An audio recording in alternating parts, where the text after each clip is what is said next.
করে যদি মৎস্য চিহ্ন আপনার বৃহস্পতির পর্বতে দেখতে পাচ্ছেন, জুপিটার পর্বতে, তাহলে আপনি কি রেজাল্ট পাবেন? সেখান থেকে আপনার নলেজ, আপনার উইজডম কিন্তু অনেকাংশে বেড়ে যাবে এবং সেক্ষেত্রে আপনার মধ্যে লিডারশিপ কোয়ালিটি বেড়ে যাবে এবং সমাজের একটা বিশেষ স্তরে কিন্তু আপনি পৌঁছবেন এবং আপনার ইচ্ছা পূর্তি খুব শীঘ্রই হতে চলেছে, এটা আপনি জেনে নেবেন।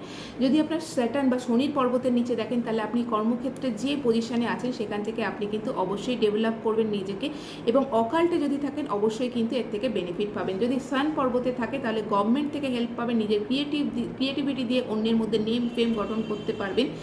বিশেষ করে গভর্নমেন্টের গাড়ি চড়ার কিন্তু সুযোগ অনেকের ক্ষেত্রে এর ক্ষেত্রে দেখা যায়। যদি মার্কিউরি মাউন্টে থাকে ডক্টর, সায়েন্টিস্ট, এদের ক্ষেত্রে এই মাউন্টে কিন্তু দেখা যায় ফিশ বা মৎস্য চিহ্ন যেখানে থাকবে সেখানকার পজিটিভিটি বাড়িয়ে দেয়। খুব ভালো প্রচারক হতে পারেন, আপনার কমিউনিকেশন দিয়ে আপনি অন্যের মন জয় করে নিতে পারেন, মোহিত করে দিতে পারেন। যদি মুন মাউন্টে থাকে তাহলে আপনার ইনটিউশন কিন্তু দারুণ লেভেলে থাকবে। আপনি নিজের দেশ থেকে অন্য দেশে গিয়ে বা অন্য জায়গায় গিয়ে কিন্তু বা ট্রাভেলিংয়ের মাধ্যমে কিন্তু আপনি রোজগার করতে পারেন বা নিজের নাম ফেম বানাতে পারেন। যদি শুক্রের পর্বতে থাকে তাহলে কিন্তু জানবেন আপনার আফটার ম্যারেজ আপনার লাইফে কিন্তু একটা প্রোগ্রেস হতে চলেছে। আর যদি আপনার কোন মাউন্টে আছে এটা আপনি অবশ্যই জানাবেন আমাকে এবং চ্যাট অবশ্যই লিখতে ভুলবেন না নিচের কমেন্ট বক্সে এবং তার কী রেজাল্ট পাচ্ছেন এটা কিন্তু অবশ্যই জানাবেন। সঙ্গে রাখবেন চ্যানেলকে এবং ভালো থাকবেন।